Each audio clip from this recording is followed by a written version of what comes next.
Marcus, a young baker's apprentice in Pompeii, woke before the sun and rolled dough by lamplight. The oven breathed steady heat, and flour dust floated in the cool air. He listened to the familiar creaks of the millstones and the sleepy gossip from the street. A brief tremor ruffled the oil in its dish, and he paused, hand on the table, waiting. The earth had shuffled before, and the city always shrugged it off. He shaped loaves, stamped them with the bakery's seal, and thought about delivering bread to his mother, Livia, after the morning rush. Beyond the rooftops, the mountain's shoulder loomed quiet in the pearly light, as ordinary as a wall in a room he had lived in all his life. He set the loaves to rise and stepped into a day that still felt like any other. By late morning, he crossed the forum with a wicker basket of bread. Vendors called over heaps of figs and olives, and bronze statues watched from their pedestals. He traded jokes with a fishmonger and set 2 loaves aside for an old neighbor. A hollow thud rolled across the sky, so faint that it might have been a cart over stones.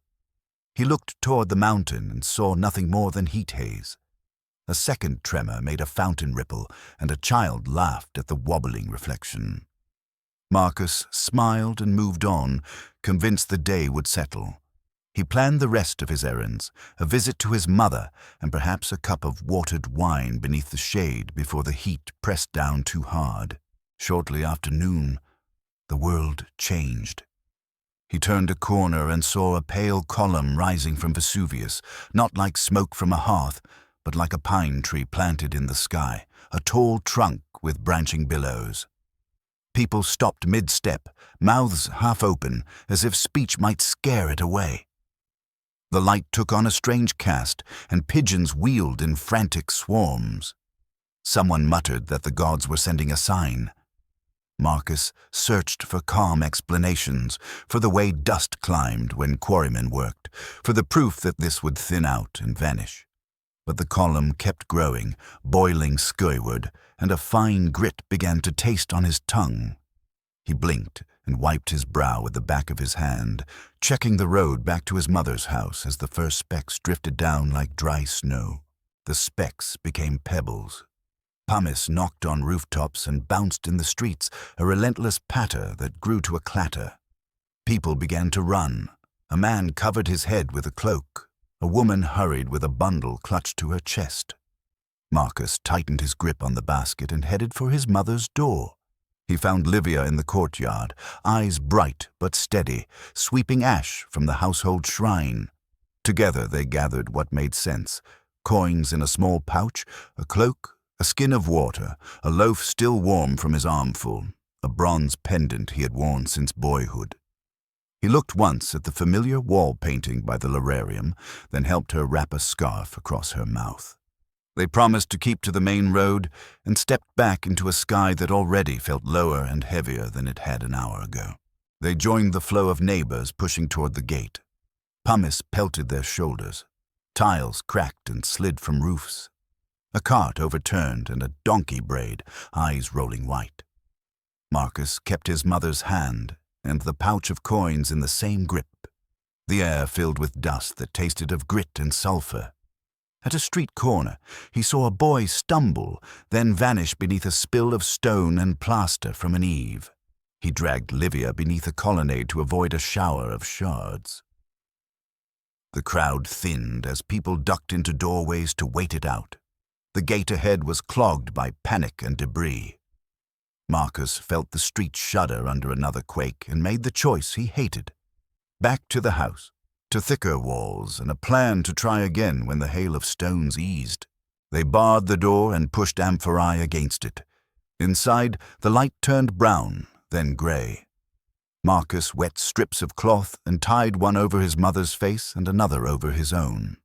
The ceiling hissed with sifted ash. He lit 2 lamps and counted their oil with a baker's instinct for portions.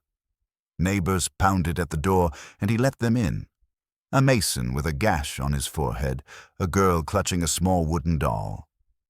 They sat close, knees touching, and spoke in low voices that rose whenever a tremor rattled the room. Marcus tried to keep the tone steady, to set tasks, pass the water, sweep the ash off the threshold, keep the lamps trimmed. Dust coated his teeth, and he swallowed against it, plans shrinking to the next careful breath, the next heartbeat. Afternoon slipped into a false night.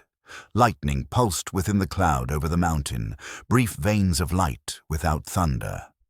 The floor rolled under a stronger shock, and a crack opened along the far wall. A neighbor's cry rose from the courtyard, thin over the drumming of stones. Marcus wedged the door wide and pulled in a child whose hair was dust white and whose eyes were rimmed with tears. He bound the mason's head with a strip torn from his own tunic. When the shaking eased, he eased everyone to a quieter silence, counting breaths again. Vesuvius growled like a distant furnace. Livia placed a hand on his wrist, steadying him as much as he steadied her. He thought of the sea road, of the fleet at Misenum he had once watched pass, and wished for a path as clean and open as the water had always looked. When the roof popped and a beam sagged, he knew they needed a stronger refuge. The mason pointed toward a storage cellar 2 doors down, a place with thick stone walls and fewer openings. Between volleys of pumice, they moved in short bursts. Push the door, cross the street, cover heads with cloaks, listen for the whistle of heavier stones. Marcus carried the girl. Livia kept the waterskin close. Inside the cellar, amphorae lined the walls like a quiet audience. The air was cooler and staler. They dampened more cloths, and Marcus forced himself to sip water slowly. He measured space, counted people, and placed the lamps where their small halos overlapped. Above them, the city clattered and groaned, a machine that had begun to shake itself apart. Time thinned into a string of small acts. He shared out bread by thumb widths and counted sips between coughs. The ashfall softened, then drove harder again, as if the sky breathed. In a lull, someone whispered that the mountain glowed red at its crown. Marcus would not leave the cellar to look. He listened instead, the patter, the clatter, the sudden silences that made everyone hold still and strain their ears. He tied a rope around his own waist and around his mother's, knotted square and tight in case they had to move blind.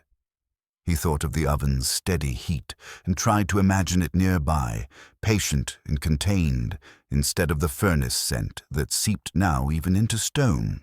Toward what felt like night, the lamps were the only stars they would see. A lull drew them out to test the street.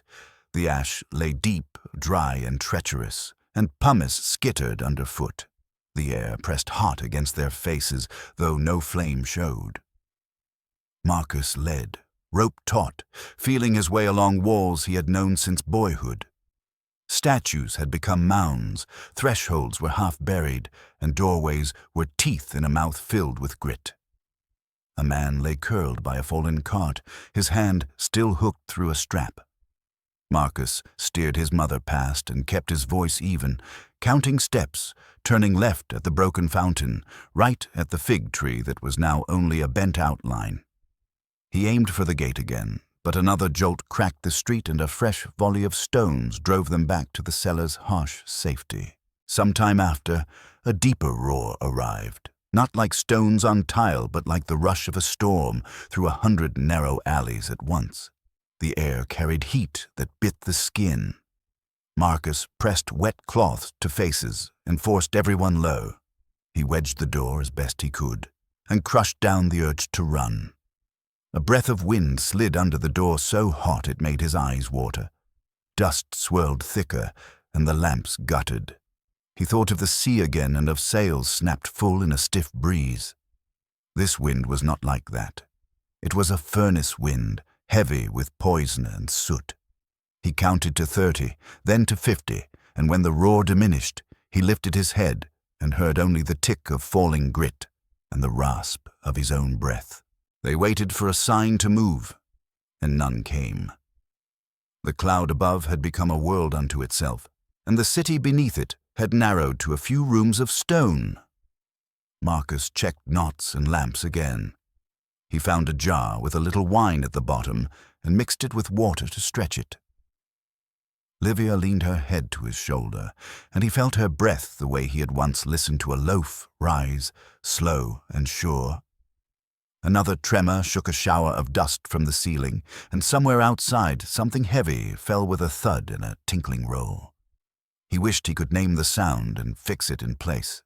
He spoke softly to keep thoughts from unraveling, promising that when the stones stopped, when the air cleared, they would go to the sea road and follow it until the mountain was only a rumor behind them.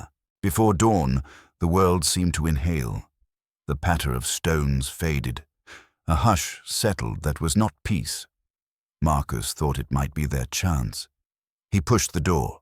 The air beyond was a dim grey with a glow like banked coals somewhere behind the veil. Heat prickled. He led them out, rope tight between him and his mother, the others in a line. They moved like swimmers through dust, mouths covered, eyes narrowed to slits. The first bend came and then the second, and with it a sound that turned the ash underfoot into a single sliding skin. A wall of darkness advanced, low and fast, more felt than seen, wind and grit and heat pressed together. He dragged Livia into the nearest doorway, a storeroom lined with amphorae and a low stone bench, and pulled the door in behind them as the darkness arrived. The surge slammed the door like a giant palm. Dust knifed through every crack. The heat drove them to the floor. Marcus pressed the wet cloth to his mother's face and folded his cloak over their heads. The lamps died as if pinched. Sound reduced to a long, steady rush that swallowed speech. He curled his body around hers and felt, for one bright heartbeat, the whole map of his life. The bakery's scent, the forum's stones warm at noon, the weight of bread in his hands, the thin bronze coin he had tucked in his pouch. He waited for the rush to ebb. His thoughts shortened to the smallest tasks again. Keep the cloth wet, breathe shallow, hold fast. The stone bench was rough under his cheek. The world narrowed until even the roar seemed distant. When the rush passed, the silence felt wrong, too complete. He lifted the edge of the cloak and found no light, only the suggestion of space where the bench was and the shape of his mother's hand in his. The air was thick and warm and tasted of stone. He lay still, listening, as if the city might speak again and tell him the next step. He thought of water and of the sea road, of the first baker who taught him to test dough with 2 fingers and patience. He imagined opening the door and finding the street cleared and the sky a clean blue, the mountain asleep again, the ash only a memory to sweep away. He held that picture gently and, in the darkness, kept it close until his breath matched the slow rhythm of his mother's, and the world, above and below, held still.